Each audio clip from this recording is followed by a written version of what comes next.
new car, new episode. Absolutely.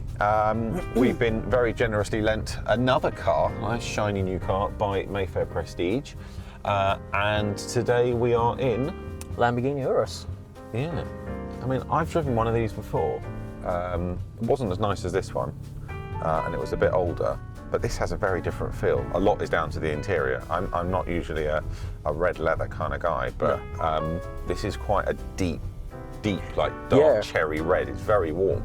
It goes with the exterior. I mean, when we discussed the exterior from the outside, it does look black, but when it hits the light, it is actually a deep metal flake kind of purple. I wouldn't have known that had you not told me. My size honestly better than mine. And I suppose, what's the type of person that's going to buy it? Going to be someone that maybe historically drove a sports car, a 911, a proper Lambo, Ferrari. Now might have kids and not really have the ability all the time to drive something like that. I think so. I think even having a look at a kid myself. Considering it for yourself, yeah, are you? Wow, yeah, I wish. I think it's easy to say a lot of good things about these cars, but there are things I don't like about Uruses. They even with the carbon fibre, it just feels like there's a fair bit of plastic in here. I don't know, I always feel like these should feel slightly more luxurious inside than they do. You know, it should be more of an event. I love the speakers. The speakers are great, and the smaller event door kind of little cross white things they do on here. But I mean, in the previous episode, we were driving around in a Rolls-Royce Cullinan, and for relatively similar money, okay, a bit more, an extra 40, 50 grand, you are driving in a living room. I mean, and a very comfortable one at that.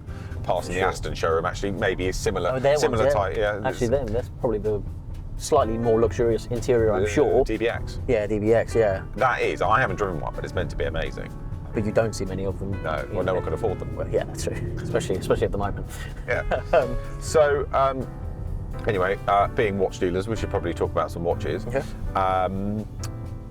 If this car was a watch, what would it be? I think it needs to be something a little bit wacky, to be honest with you. Like I say, if you're talking Rolls Royce, you're talking like probably what's on Urus, like an annual calendar, something a bit more classy. I've got a Patek Philippe 5905P on my wrist today, a platinum annual calendar chronograph, which I suppose this is kind of in the Rolls Royce of watches territory. It's not necessarily the most expensive Patek that one can buy, but it's definitely up there. It's got some serious caliber to it. No watch pun intended, and it's a really, really special watch. But I don't think that Lamborghini and Patek Philippe really go hand in hand. No. It's probably more of a sort of, dare I say, the Hublot AP of... I was going to go for like Jacob & Co. kind of like vibes. Almost even maybe even an RM. Jacob & Co, RM, AP.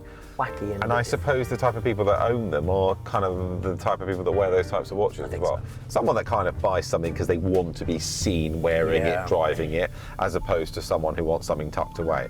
I think if you're the type of guy that wants something tucked away and not to be seen, you don't buy a very, very loud Lamborghini Urus. And it is loud. And it is very, very loud. I've not even got the exhaust open because it's just because we probably wouldn't be able to hear ourselves talking over. I don't think so. Let's talk about the watch market. We've seen quite a bit of change in the last 6 months. This month has been very, very different. We've seen a noticeable shift from where we were in October, November, December, where frankly we were sitting around twiddling our thumbs with very little to do. I think the calendar kind of just flipped to January and something changed. Yeah, I think we discussed it on previous videos. I think you touched on it when you went on with Phil Reed. It was more about confidence, and we lost the confidence in buying. The margins are very similar for us. It's just the market's dropped. Well, talking from a dealer's point of view, it actually doesn't matter to us if prices drop. We buy for less, we sell for less. Yeah. Margins are the same. I think what does affect us and affects all watch dealers, a drop in demand, and that's what the big change was for us following Russia-Ukraine war, rising inflation, rising interest rates, which all had a very big effect. And then suddenly demand just dropped off completely and the phones just stopped ringing. Yeah. And all we had, the phones ringing from people who desperately wanted to sell stuff because they were terrified of their mortgages rising and they needed to work out a way of how to pay for things. And the easiest way was to sell assets that they didn't need. As you know, I've got a number of classic cars, and you and I have driven some of the cheap, actually the least valuable ones around, and we get an unbelievable amount of looks. And that might be a 30 grand car, but like I've got a 1959 Triumph TR3A, and that is just a little car.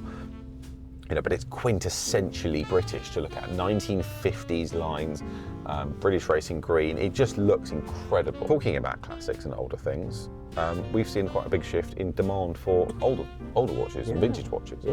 And I think that happens in a downturn in the watch market where people have kind of been burnt by having money in modern pieces with waiting lists that have suddenly tumbled in price. They turn to vintage. And I think with very good reason, because vintage, there's a finite amount of really good vintage stuff out there. Yeah. It doesn't quite have the volatility and price fluctuations of modern stuff. It doesn't. I think because it has its own market.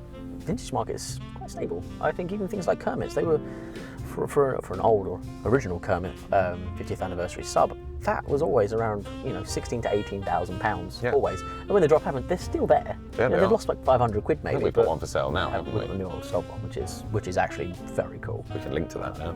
Absolutely. Yeah. Peter on that. And that's cool. And I think people have looked at that. I think when you look at the drop and what has dropped, even the old Daytonas, the 116520s, they didn't drop that much. Obviously the newer reference with the ceramic, that has dropped significtically. I just have to stop you? That noise is amazing. It is a little crackle. Yeah. It's lovely. I was only just listening to what you were saying because I was listening to the growl of that V8 and those amazing examples. So you put it into Corsa mode. I did. I secretly put it into Corsa mode, and that just makes everything faster, tighter, and louder. And it has an amazing sound. What's selling at the moment? What isn't selling very well that was before, and now how have things shifted, and what's really selling very well now? We've just put up a bunch of new Cartiers up. I think we bought in a few the other day. Yeah. The Santoses, Tank Francais. They sell well. They do. They sell quick. And I think the one we've noticed the most that does so is the Dark Side Apollo.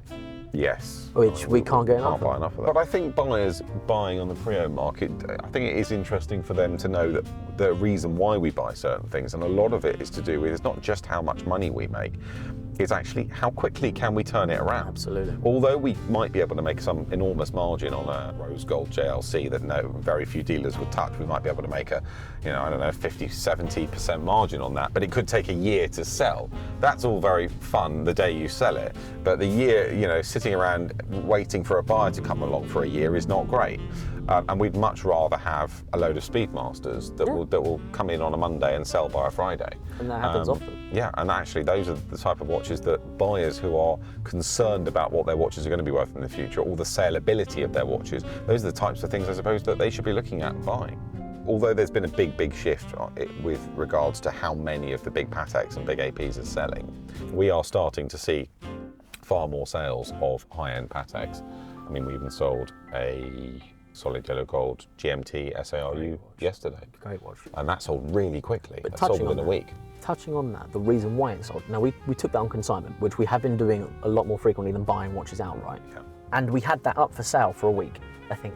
Yeah. If even a week. I think it might have been 4 days, and that went straight away. So. And it went to a proper collector who wanted to hold it for the long run. It's not like the market has dried up for those people. No, it hasn't. You've just got to price it right. And actually, I think that the buyers with money, the buyers and the speculators and the investors with proper money and cash in the bank are now seeing this as a fantastic opportunity period. They're looking at watches that have halved in value from where they were in only 5-6 months ago, and they're thinking, you know what, it might be the bottom, it might not be the bottom, it might be somewhere near the bottom, but I'm definitely buying well at the moment. And if I'm buying an Aquanaut for £55,000-60,000 that was £120,000 6 months ago, how far wrong can I go? A, I'm getting a watch that I wanted anyway for half what I could have bought it for a year ago, so I'm glad I waited.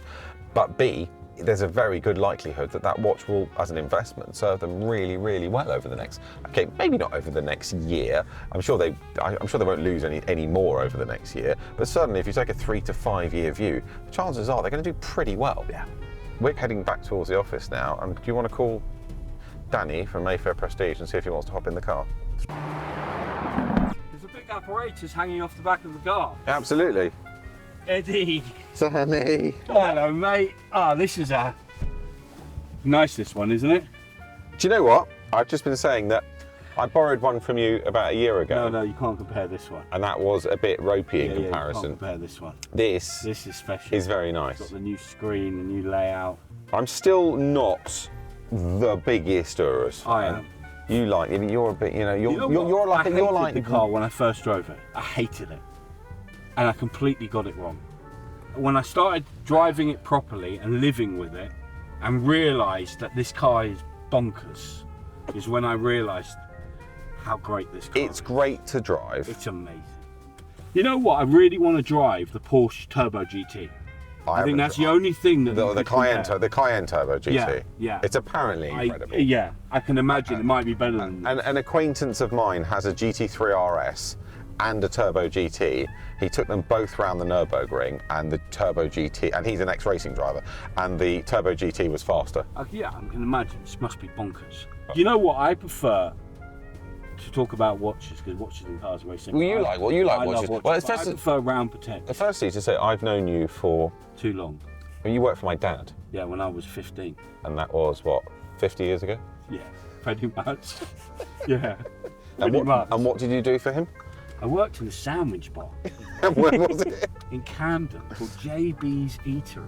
Yeah. Funny enough, in the summer, you know what I did there? I made the crepes in a little window Yeah. where I'd make the crepes on that hot plate Yeah. and put like ham, cheese or banana in this and fold it. I had the best time. Are you still a good crepe maker now? No, but I'm telling you, I had You've it down erased then. it from your memory. Yeah, I had it down then though to do with that stick thing, and I used to. But I'm telling you now, I had so much fun working for your dad. Funny.